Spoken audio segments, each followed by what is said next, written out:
see me stopping here to watch his woods fill up with snow.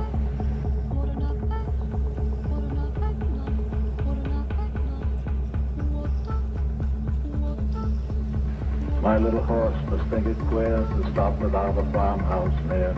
between the woods and frozen lake, the darkest evening of the year.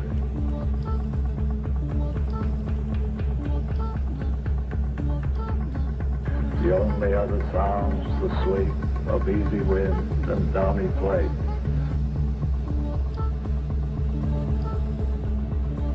daawadayaal ku soo dhawaada farshaxan maanta waxaan idin hayaa faalooyinka laga bixiyo qoraalada la soo dhigo Facebook mid kamida waa mid kamida dadka ugu caansan ama vloggerska ugu caansan ee page-ka kule barta Facebook waa ninka loo yaqaano Amin Caamir ama waa artistaha weyn Amin Caamir waxa ku xidhan in ka badan 300 oo kun oo qof hadaba waxa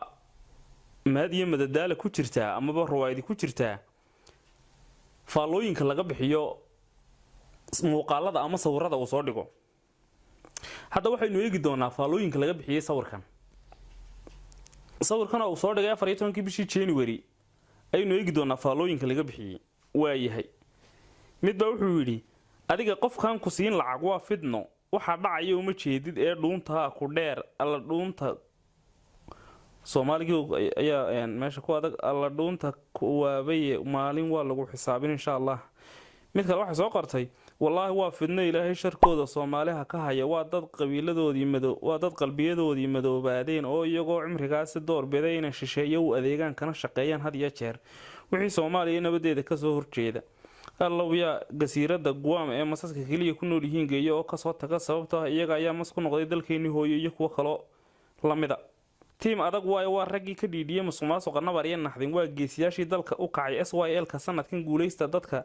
noo badbaadiyo adeerayaal waa dad kala duwan fikradoodii kala duwan inta badan dadkeenu waxa ay adeegsadaan waxa ka hadlay saacadifada ama reernimo ama qabiil marka qaarna way taageersan yihiin qaarna way sawirku soo dhigo sawirkan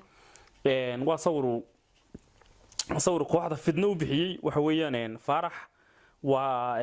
Xasan Sheekh waa Cabdirashiid Cali Sharmaarke waa Cabdiraxmaan Cabdishakuur waxa weeyaan Axmed Madoobe waxa weeyaan Xaaf waa maamul goboleedyadii iyo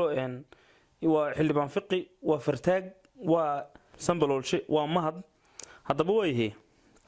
faalooyinka sawirkani waxa ay gaadheen 1300 qof ayaa faale ka bixiyay waxaana sheer gareeyay 2800 iyo dheeraad way hadaba aynu sii wadno mid kale waxay tiri aadi tuug weynaaday ayaa tahay lacag aad ku qaadanay inaad caaydo dadka kuwii lacag ku siin waayayna waad caysay marka adoo af balaaran warkaada wax ku jira ma lahan عجيب وتاجرسنت هاي تاس واحد تاجرسنت هاي دولة نمكا معارض هاي تاجرسنت وياي ليلو حسين قالنا واحد تري هدي ولا شاء لقى قدي قدومي وحجين كقبل كبنادر أديك أنا أعطيه مشاهر لالوش قاطي يسر نعيب كبوحة ولقى عقدات كمان بحيسيد غير كان نعيب تاي ولي جود واتلين شرين غير كان نعيب تاي ولي جود واتلين شرين هذا نواتلين يعني وياي إنه كرو صعنا محمد علي الدور روح لنيه هو أمين عامر واحد كمد waxaan kamid ahaa taageeradaada dhanka social media balse saacada laga bilaabo haygu tashan waxaad weynaysaa xubin ugu muhiimsan taageeradaada maadaama koox goonaha ay ku iibsadeen caada qaata ayaad noqotay way Cabdisalaam Frido dhimashadaada iyo su'aalaha aqram maxaa u diyaarsatay ninkan waa nin xaga ka warramaya diinta maalin walba dad muslimiin ayaa suurad xumeynaysa oo lacag ku qaatay ilaahay ku doori laalush qaatay waayahay korana ugu socon Xasan Cabdulle wuxuu yiri aad baad uga xumahay inaad dad ku weerarto madaxweynaha ayaan iskool fasal wada fadhii jirnay oo isku fasal wada fadhii jirnay oo aanad adigu lahayn afkaar xor ah laakiin nasiib qabiil iyo nin jeclaysi midna ideology ma aha wax lagu dhiso wixii nabad iyo nolol ah loo faysaar commentigan buuri hadaba anigu dadkaasan la yaabay waxa jira xataa YouTube-ka marka daawanaysid inta farmaajo taageersan loo faysaarto inta farmaajo taageersan hay subscribe garayso inta warkan ka heshay lay garaysay dhacdan waxa wax laga heliyaa ma gareeday aqooniga dhimanayna tay mooyaane waa min Amin Caamir qabyaaladaysta ayaa tahay tuugii kaasi wacay tamaya inagada commentiska qaar inta badan ay u badan yihiin dadkeenu wacyigeedu iska hooseeya way ay tamaaninta badan soomaaliya ka ilbaxday nin dantiisa ku fushada nimankana mid aan lasoo tijaabin ma jiro waxay yihiin la bartay mid bad iibsha mid hanti booba iyo mid isbaara dhigtay weeye kadibna ummadda ugu soo noqon maayaan waa la